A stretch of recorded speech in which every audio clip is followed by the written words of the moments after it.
नमस्कार दोस्तों, आप सभी का स्वागत करता हूँ इस डेली करंट अफेयर के एमसीक्यू क्विज में। और ये हमारा 10 जनवरी का एमसीक्यू है, तो चलिए इस पर बात करते हैं, स्टार्ट करते हैं। पहला सवाल है, आप सभी को जैसा कि पता है कि सवाल देखना है और पहले खुद ट्राई करना है, उसके बाद एक्सप्लेनेशन को सुनना है।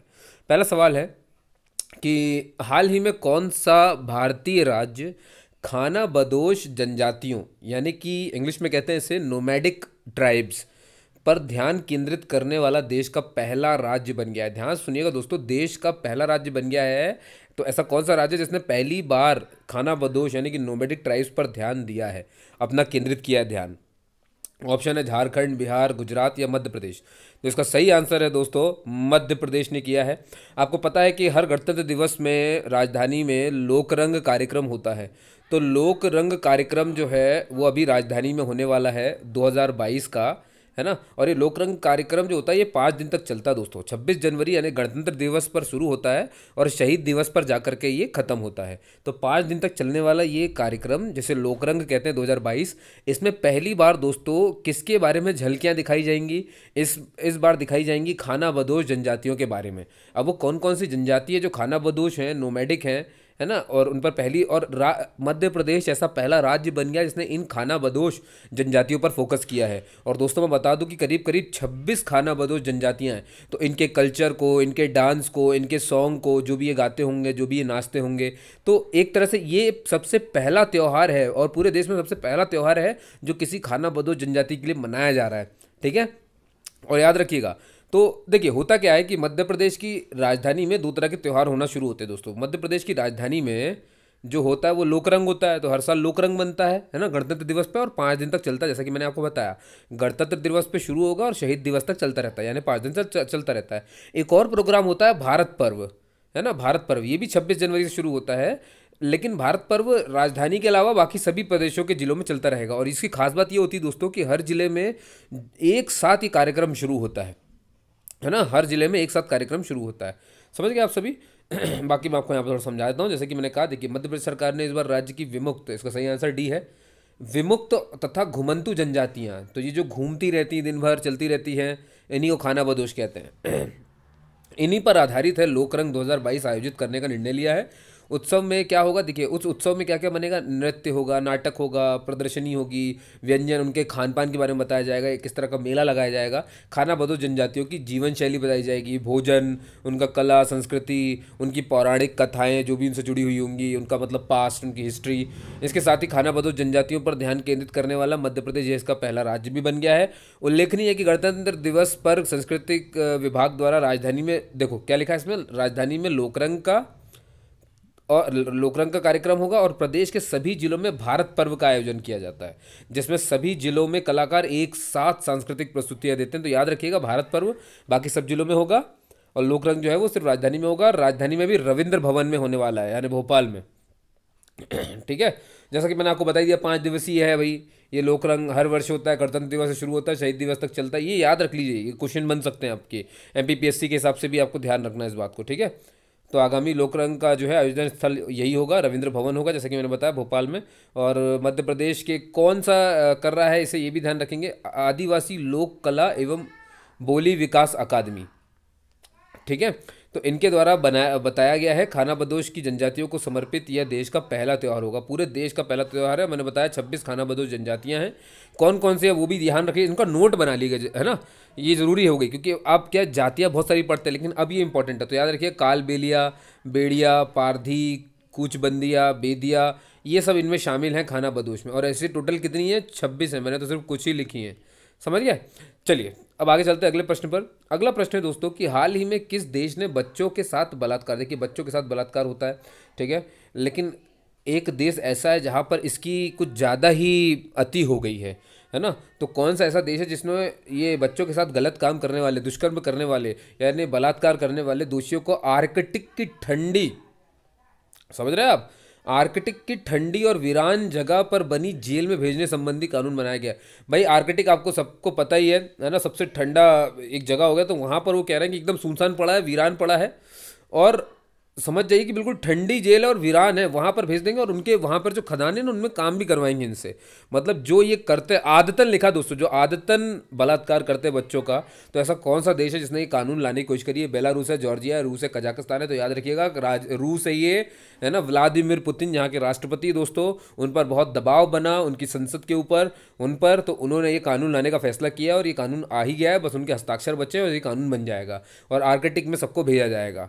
ठीक है दोस्तों, याद रखिएगा इस बात को, रूस ने ये लिया है भाई, तो आप समझ जाइए आर्कटिक की ठंड वहाँ पर भेजेंगे उन्हें। ठीक है, और यही सब इसमें लिखा हुआ है जो मैंने आपको बताया। ठीक है, अब भाई कठोर दंड तो देना ही पड़ेगा उन्हें। चलिए साहब, अगला प्रश्न हमारे सामने तीसरा देखते हैं। केशव चंद्र सेन, इनके बारे में आपने पढ़ा ही होगा, है ना, जब आप पढ़ते हैं सबके बारे में तो आप इनके बारे में भी पढ़ते हैं। जैसे राजा राम मोहन रॉय, जब आप ये सब पढ़ते हैं, रविन्द्रनाथ टैगोर, देवेंद्रनाथ टैगोर, है ना, जब आप सुधारकों की जब बात होती है तो आप उनका नाम यहाँ कहीं सुनते होंगे। प्रश्न है, केशव चंद्र सेन के संदर्भ में निम्नलिखित कथनों पर विचार करना है। तो पहले विचार कर लेते हैं और पूछा गया क्या है कि भाई इनमें से कौन सा कथन सत्य है। तो तीन दिए हुए हैं, देखना सही सही कौन सा, एक दो, दो तीन, एक तीन, या तीनों के तीनों सही हैं। तो पहला मैं पढ़ लेता हूँ आपके लिए कि इन्होंने इंडियन रिफॉर्म एसोसिएशन, ये कोई संस्था होगी, इसका गठन किया था केशव चंद्र सेन ने। दूसरा है कि इन्होंने बालिकाओं की शिक्षा के लिए विक्टोरिया इंस्टीट्यूट या कॉलेज का गठन किया था, मतलब लड़कियों के पढ़ने के लिए ये बनाया था, है ना, और जिसमें जो है शाम के समय क्लासेस चलती थी। तीसरा पॉइंट है, केशव चंद्र सेन ने 1864 में मद्रास में वेद समाज की स्थापना की थी और 1871 में जिसका नाम बदल करके ब्रह्म समाज कर दिया गया था। समझ गया? तो ये पूछा गया हमसे कि इनमें सही कौन सा है, एक दो, दो तीन, और चलिए देख लेते हैं। तो इसका आंसर है दोस्तों डी, यानी कि जितने पॉइंट लिखे हैं वो सारे सही हैं। भाई केशव चंद्र सेन जी के बारे में आपको बता देता हूँ दोस्तों। इनने, इनका देखिए, इनका क्या, अभी अभी इनकी पुण्यतिथि थी 8 जनवरी की, तो वो अभी अभी हुई है। अब इनके जन्म के बारे में सुन लीजिएगा। केशव चंद्र सेन जी की जो पुण्यतिथि है वो 8 जनवरी की है। 8 जनवरी को उनका देहांत हो गया था। 19 नवंबर को ये 1838 में पैदा हुए थे। 8 जनवरी 1884 को इनका निधन हो गया। वे बंगाल के हिंदू दार्शनिक, बंगाल के थे याद रखिएगा, हिंदू दार्शनिक, धार्मिक उपदेशक और समाज सुधारक थे। ब्रह्म समाज को उन्होंने ही नई दशा और दिशा दी थी। ठीक है, याद है ना, वेद समाज था पहले, फिर बाद में वही क्या बन गया, ब्रह्म समाज बन गया। ठीक है, केशव चंद्र सेन ने ही आर्य समाज के संस्थापक जो थे, कौन थे, सरस्वती, दयानंद सरस्वती, इनको सलाह दी थी कि भैया सत्यार्थ प्रकाश का आप हिंदी में रचना करें। सत्यार्थ प्रकाश की आप किस में रचना कर दें, हिंदी में रचना कर दें। ये सलाह किसने दी थी? दयानंद सरस्वती को केशव चंद्र सेन ने दी थी। भाई केशव चंद्र सेन जी ऐसे व्यक्ति थे जो मूर्ति पूजा के खिलाफ थे, यानी जो आप मूर्ति बनाते हैं उसकी पूजा वो गलत है। बहुदेव पूजा, यानी एक से ज़्यादा देवों की पूजा के खिलाफ थे। और ब्राह्मणों की प्रभुत्व, वो उसके तो कट्टर विरोधी थे कि ब्राह्मणों का तो मतलब होना ही नहीं चाहिए।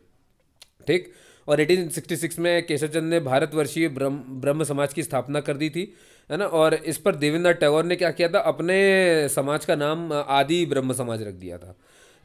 समझ गए? जब इन्होंने इसका नाम ब्रह्म समाज रख दिया तो देवेंद्रनाथ टैगोर ने उसका नाम, अपने वाले का नाम आदि ब्रह्म समाज रख दिया। तो इसका तीनों ऑप्शन बिल्कुल सही है।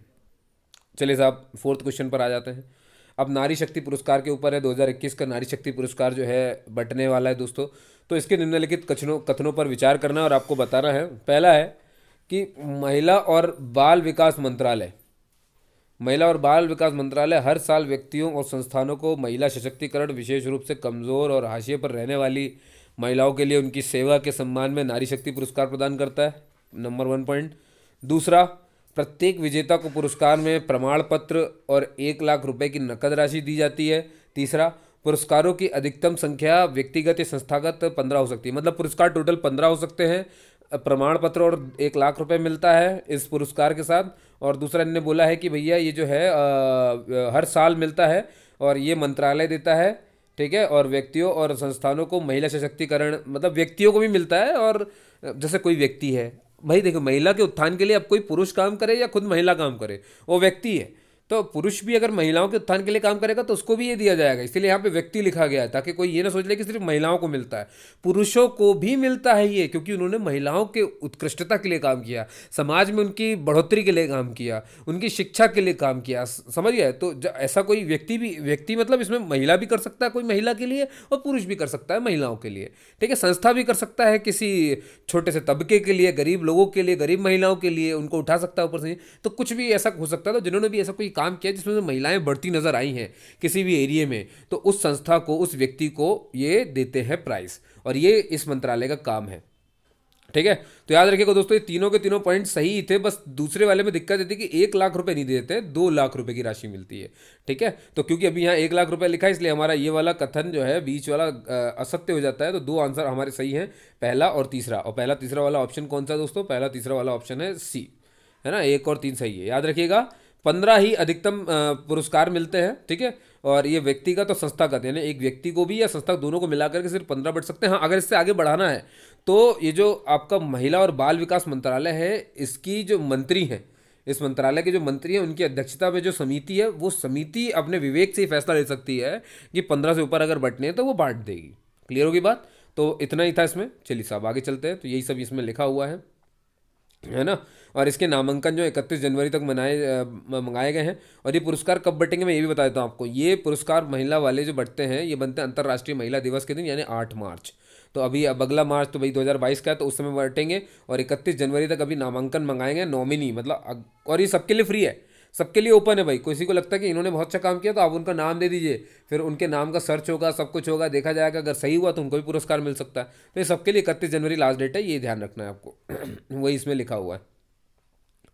अब दोस्तों अगला सवाल है हमारा लास्ट की, हाल ही में भारतीय कृषि अनुसंधान परिषद, गन्ना प्रजनन संस्थान, है ना, और कोयम्बटूर ने निम्नलिखित में से किस टाइगर रिजर्व के सहयोग से, भाई ये अनुसंधान संस्थान आप देख सकते हैं, गन्ना प्रजनन संस्थान है कोयम्बटूर में, तो इन्होंने किस टाइगर रिजर्व, मतलब किसी टाइगर रिजर्व ने इनकी मदद की है, तो किसके सहयोग से आदिवासियों के ज्ञान सशक्तिकरण, मतलब आदिवासियों के ज्ञान सशक्तिकरण का मतलब क्या होता है दोस्तों? ये अभियान चलाया जा रहा है। तो ये जो गन्ना संस्थान है, इन्होंने कौन से टाइगर रिजर्व की मदद ली है आदिवासियों में ज्ञान को बढ़ाने में, कि उनका ज्ञान बढ़े, उनका सशक्तिकरण बढ़े, तो ये अभियान शुरू हुआ है। ठीक है, अब आपको मालूम है आदिवासी जो है वो जंगलों में ही रहते हैं, रिजर्व में ही रहते हैं कहीं ना कहीं, तो ये टाइगर रिजर्व वाले इसीलिए इनकी मदद करने वाले हैं, समझ गए ना, ताकि इन आदिवासी जो वहाँ हैं उनका ज्ञान में वृद्धि की जा सके, उनको और सक्षम बनाया जा सके। पर एक अभियान और अपनी अनुसूचित जनजाति घटक परियोजना शुरू की है। तो ये किसने किया है दोस्तों? किसकी वजह से ये सब कुछ शुरू हुआ है, आपको ये बताना है किसकी मदद से ये हुआ है। ठीक है, तो Kalakad Mundanthurai tiger reserve, Bandipur tiger reserve, Annamalai tiger reserve या नागरहोल टाइगर रिजर्व। तो याद रखिएगा ये अन्नामलाई टाइगर रिजर्व है जिसकी वजह से ये होने वाला है। ठीक, और यहाँ पर मैं आपको उसके बारे में थोड़ा सा पढ़ के बता देता हूँ कि जो भारतीय कृषि अनुसंधान परिषद गन्ना प्रजनन संस्थान है कोयम्बटूर का, ने अन्नामलाई बाघ अभ्यारण्य के सहयोग से आदिवासियों के ज्ञान सशक्तिकरण पर एक अभियान चलाया है। और ये 5 जनवरी को अन्नामलाई टाइगर रिजर्व के अट्टागट्टी में अपनी अनुसूचित जनजाति घटक परियोजना शुरू करेंगे। और इस अवसर पर क्या देखिए होगा, क्या इसमें ज्ञान कैसे बढ़ेगा वो ध्यान सुनना। क्या है कि इस अवसर पर एशियाई हाथियों को संभालने के अपने गहन ज्ञान और कौशल के साथ हाथियों को प्रशिक्षित करने में वन विभाग की बहुत मदद करने वाली है। मालासार जनजातियों का उल्लेख भी किया गया है।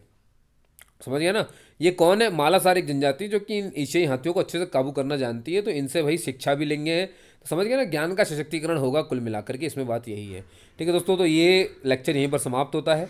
ठीक है, मैं अभी 11 जनवरी का भी अपलोड करने वाला हूँ, तो उसे भी देख लीजिएगा। ठीक है, और इस तरह से आपका जो यूपीएससी का टारगेट है भाई, सीडीएस के जितने भी हैं बंदे, सीडीएस के या आईएएस के जो भी आप तैयारी कर रहे हो, या एमपीपीएससी के, ठीक है, तो आपको दिख रहा है कि मैं बहुत लेवल के क्वेश्चंस रख रहा हूँ उसमें, है ना, और बहुत ज़रूरी क्वेश्चंस हैं। आपने देखा होगा, अगर आपने पूरे वीडियोस देखे हैं तो देख लीजिए, आपको खुद समझ में आ जाएगा कि मैंने इधर उधर की बातें नहीं की कि कौन कहाँ क्या बना है, क्योंकि आपको पता है ये सारी चीज़ें इतनी नहीं आती हैं। ठीक है, आपको ये जो चीज़ें हैं ना जो आपसे छूट है, जिनको आप मिस करते हो, मैंने वो क्वेश्चंस बनाने हैं, तैयार किए हैं। ठीक है दोस्तों, तो इस तरह के सभी वीडियोस के लिए आप मुझसे जुड़ जाएं, चैनल को सब्सक्राइब कर लें और बेल आइकन जरूर प्रेस करें, क्योंकि उसी से आपको नोटिफिकेशन हर वीडियो का मेरे मिलता रहेगा, ताकि आप उसको आकर के देख लें, पीछे आपसे छूटे नहीं हो। ठीक है, और बहुत सारी मैंने भर्तियों के बारे में जानकारी दी है, तो उनको भी देख लें। भर्तियों की जानकारी मैं डेली देता रहता हूँ, एडमिट कार्ड के बारे में दिन भर बताता रहता हूँ मैं, किसका कहाँ आया है, किसकी लास्ट डेट कब है, सब चीज़ें मैं बताता रहता हूँ। ठीक है, तो एक बार आप वो देखना, चैनल पर जाना, ठीक है, और जुड़ जाना। चलिए, धन्यवाद दोस्तों, जय हिंद।